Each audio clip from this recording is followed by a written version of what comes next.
Hello കൂട്ടുകാരെ, എല്ലാവർക്കും സുഖമല്ലേ? അപ്പോഴിന്ന് കുക്കറിൽ ഒരു ബീട്രൂട്ടും പിന്നെ ഒരു 2 തക്കാളിയും പിന്നെ ആവശ്യത്തിന് വെള്ളം ഒഴിച്ച് നല്ല അടിപൊളിയായിട്ട് ഉണ്ടാക്കിയെടുക്കാം. അപ്പോൾ ഇതെങ്ങനെ ഉണ്ടാക്കുന്നത് കണ്ടു നോക്കാം. അതിന് മുന്നേ ചാനൽ ഇതുവരെ സബ്സ്ക്രൈബ് ചെയ്യാതെ ആരെങ്കിലും കാണുന്നുണ്ടെങ്കിൽ പ്ലീസ് ഒന്ന് സബ്സ്ക്രൈബ് ചെയ്ത് സപ്പോർട്ടോടെ ചെയ്തേക്കണേ. അപ്പോൾ ഒരു കുക്കർ ഒന്ന് എടുത്ത് വെച്ചിട്ട് ഇതുപോലെ മീഡിയം സൈസിലുള്ള ഒരു ബീട്രൂട്ട് എടുത്ത് ഞാനത് വെക്കുന്നുണ്ട്. പിന്നെ ഇതിലേക്ക് നല്ല പഴുത്ത് നോക്കി 2 തക്കാളിയും കൂടെ എടുക്കുന്നുണ്ട്.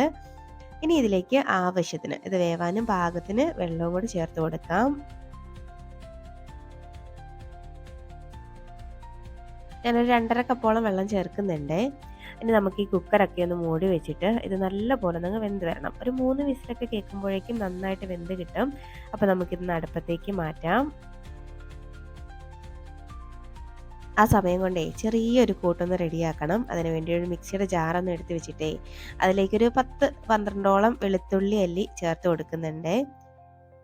കുറച്ചധികം വെളുത്തുള്ളി അല്ലി ഇതിന് ചേർക്കുന്നുണ്ട് കേട്ടോ.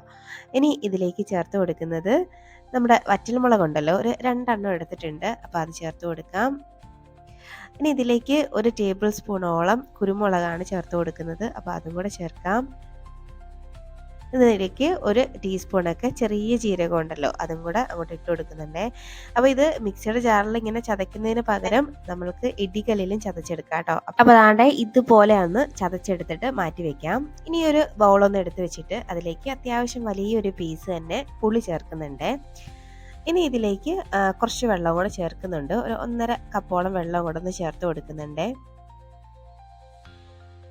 ചേർത്തിട്ട് ജസ്റ്റ് ഇതൊന്ന് പിഴിഞ്ഞെടുക്കാം. കുറച്ച് സമയം വെച്ചിട്ട് പിന്നീട് നല്ലപോലെ പിഴിഞ്ഞെടുത്താൽ മതി. ഞാൻ ജസ്റ്റ് ഒന്ന് അമർത്തി കൊടുക്കുന്നുണ്ട്, ഒന്ന് പിഴിഞ്ഞെടുക്കുന്നുണ്ട്. ഇതുപോലെ ഒന്ന് സെപ്പറേറ്റ് ആക്കി ഇട്ടിട്ട് ഇതൊന്ന് വെയിറ്റ് ചെയ്തിട്ട് ഒരു 10 മിനിറ്റ് ഒക്കെ കഴിയുമ്പോഴേക്കും നന്നായിട്ട് ഒന്ന് പിഴിഞ്ഞെടുത്താൽ മതി. നല്ലപോലെ നമുക്ക് പുളി കിട്ടും കേട്ടോ. അപ്പോൾ ഇതങ്ങോട്ട് മാറ്റി വെക്കാം. അപ്പോൾ അതാണ്ട് നമ്മൾ അടുപ്പത്തേക്ക് വെച്ച സംഭവം അതാണ്ട് വെന്ത് വന്നിട്ടുണ്ട്. കുക്കർ ഒന്ന് ഓപ്പൺ ആക്കാം. തക്കാളിയുടെ ഒക്കെ തൊലിയൊക്കെ ഒന്ന് ഇളകി വന്നിട്ടുണ്ട്. ബീട്രൂട്ടും നന്നായിട്ട് വെന്ത് വന്നിട്ടുണ്ട്. അപ്പോൾ നമുക്ക് ഇതൊക്കെ ഒന്ന് മാറ്റി തണുത്തിട്ട് കൊണ്ടുവരാം. അവിടെ ഒരു മിക്സിയുടെ ജാറ് ഞാനൊന്ന് എടുത്തിട്ടുണ്ട്. ആ ബീട്രൂട്ടിൻ്റെ തൊലിയൊക്കെ കളഞ്ഞ് ഞാനൊന്ന് അരിഞ്ഞ് ചേർത്ത് കൊടുക്കുകയാണ് കേട്ടോ. അപ്പോൾ ഇതുപോലെ ഒന്ന് അരിഞ്ഞ് ഇട്ട് കൊടുത്തു കഴിഞ്ഞാൽ പെട്ടെന്ന് റെഡിയാവും നമുക്ക്. ഇനി ഇതിലേക്ക് ആ തക്കാളി രണ്ടും തൊലിയൊക്കെ കളഞ്ഞ് അതും ഒന്ന് 2ആയിട്ട് കട്ട് ചെയ്ത് ചേർത്ത് കൊടുക്കുന്നുണ്ട്. ഇനി ഇത് ഒരല്പം വെള്ളവും കൂടെ ഒന്ന് ചേർത്ത് കൊടുക്കാം. ആ ബീട്രൂട്ടൊക്കെ വെന്ത വെള്ളം തന്നെ ചേർത്താൽ മതിയാവും. ഇനി അത് നല്ല പോലെ ഒന്ന് അരച്ചെടുത്ത് കൊണ്ടുവന്നിട്ടുണ്ട്. ഇതുപോലെ നന്നായിട്ടൊന്ന് അരച്ചെടുക്കണം. ഇതുപോലെ ഒന്ന് അരച്ചെടുത്തിട്ട് മാറ്റി വെക്കാം. ഇനി ഇത് ഉണ്ടാക്കാൻ വേണ്ടിയിട്ട് ഒരു പാൻ ഒന്ന് അടുപ്പത്തേക്ക് വെച്ചിട്ടുണ്ട്. അതിലേക്ക് വെളിച്ചെണ്ണയാണ് കേട്ടോ ചേർത്ത് കൊടുക്കുന്നത്. ഒരു 3 ടേബിൾ സ്പൂണോളം വെളിച്ചെണ്ണ ചേർത്ത് കൊടുക്കുന്നുണ്ട്. ഇനി വെളിച്ചെണ്ണയൊക്കെ ഒന്ന് ചൂടായി വരുമ്പോഴേക്കും ഒരു 3/4 ടീസ്പൂണോളം കടുക് ഇട്ട് കൊടുക്കുന്നുണ്ട്. കൂടെ ഒരു 1/4 ടീസ്പൂണൊക്കെ ഉലുവയും കൂടെ ചേർത്ത് കൊടുക്കുന്നുണ്ട്. അപ്പോൾ ഇത് രണ്ടും ഒന്ന് നന്നായിട്ടൊന്ന് പൊട്ടി വരട്ടെ. അപ്പോൾ കടുകൊക്കെ നന്നായിട്ട് പൊട്ടി വന്നിട്ടുണ്ട്. അപ്പോൾ ഈ ഒരു സമയമാകുമ്പോഴേക്ക് നമ്മളിവിടെ മിക്സിയുടെ ജാറിൽ റെഡിയാക്കി വെച്ചേക്കുന്ന സംഭവം ഉണ്ടല്ലോ, അത് അങ്ങോട്ട് ചേർത്ത് കൊടുക്കാം. ഇനി ഇത് അതിൻ്റെ ഒരു പച്ചമണം മാറുന്നവരെയും ഒന്നങ്ങ് വഴറ്റിയെടുക്കണേ.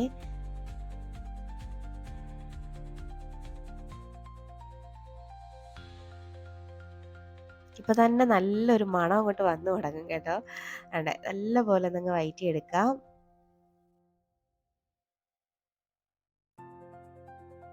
അപ്പോൾ ഇതിൻ്റെ പച്ചമണമൊക്കെ ഒന്ന് മാറി വന്നിട്ടുണ്ട്.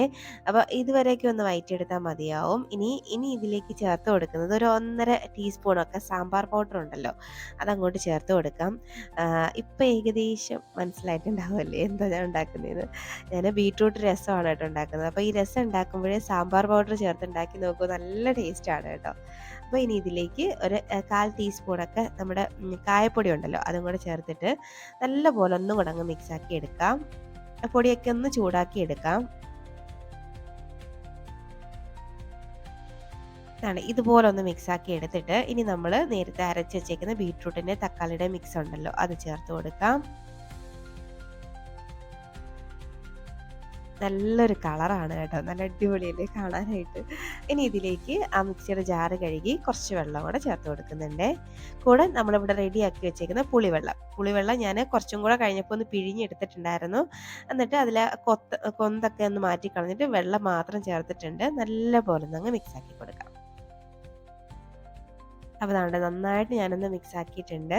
അപ്പോൾ കുറച്ചും കൂടെ വെള്ളം ആവശ്യമുണ്ടെന്ന് തോന്നിയിട്ട് ഞാനൊരല്പം വെള്ളം കൂടെ ചേർക്കുന്നുണ്ട്. ഇനി ഇതിലേക്ക് ആവശ്യത്തിനുള്ള ഉപ്പും കൂടെ നമുക്ക് ഈ ഒരു സമയം അങ്ങോട്ട് ചേർത്ത് കൊടുക്കാം. അപ്പോൾ ഉപ്പൊക്കെ നോക്കിയിട്ട് ചേർത്താൽ മതിയാവും. വീണ്ടും ഒന്നും കൂടെ ഒന്നങ്ങ് മിക്സാക്കി കൊടുക്കാവേ. ഇനി ഇതിലേക്ക് ഞാൻ കുറച്ച് മല്ലിയിലയും കൂടെ ചേർക്കുന്നുണ്ട്. അപ്പോൾ ഈ മല്ലിയിലയും കൂടെ ചേർക്കുമ്പോഴാണ് ഈ രസത്തിന് നല്ലൊരു ഫ്ലേവർ ഒരു മണമൊക്കെ. അപ്പോൾ അതും കൂടെ ചേർത്ത് കൊടുക്കാം. ചേർത്തിട്ട് ഇനി ഇത് ജസ്റ്റ് വീണ്ടും ഒന്നും കൂടെ ഒന്നങ്ങ് മിക്സ് ആക്കിയിട്ട് ഇതൊന്ന് തിളച്ച് വരാനായിട്ട് നമുക്കൊന്ന് വെയിറ്റ് ചെയ്യാം. പിന്നെ ഇത് ശ്രദ്ധിക്കേണ്ട കാര്യം ഒരുപാട് നേരമായിട്ട് അങ്ങ് തിളപ്പിക്കുകയൊന്നും വേണ്ട. ജസ്റ്റ് ഒരു തിള വരുമ്പോഴേക്കും നമുക്ക് ഓഫ് ആക്കാവുന്നതേ ഉള്ളേ. അപ്പം നമുക്ക് ഇതൊന്ന് ജസ്റ്റ് ഒന്നങ്ങ് മിക്സ് ആക്കി കൊടുക്കാം. അപ്പോൾ ഉപ്പ് പാകം നോക്കിയിട്ടൊക്കെ ഉപ്പൊക്കെ ചേർത്ത് കൊടുത്താൽ മതിയാവേ. ഇനി ഇത് നന്നായിട്ടൊന്ന് തിളച്ച് വരട്ടെ. ഇപ്പോൾ ദാണ്ടെ നമ്മുടെ രസം നന്നായിട്ടൊന്ന് തിളച്ചിട്ടുണ്ട്. അപ്പോൾ ഈ ഒരു പാകം വരുമ്പോഴേക്കും ഫ്ലെയിം അങ്ങ് ഓഫ് ആക്കണം കേട്ടോ.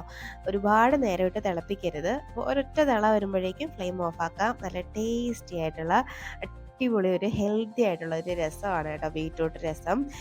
ഇപ്പം നിങ്ങൾ വിചാരിക്കും ബീറ്റ്റൂട്ടിൻ്റെ ആ ഒരു സ്മെല്ലും അതൊക്കെ വരില്ലേ എന്നൊന്നുമില്ല. ബീറ്റ്റൂട്ടിൻ്റെ ആ ഒരു ടേസ്റ്റ് ഒന്നും എടുത്തറിയില്ല. ഭയങ്കര ടേസ്റ്റാണ് കേട്ടോ.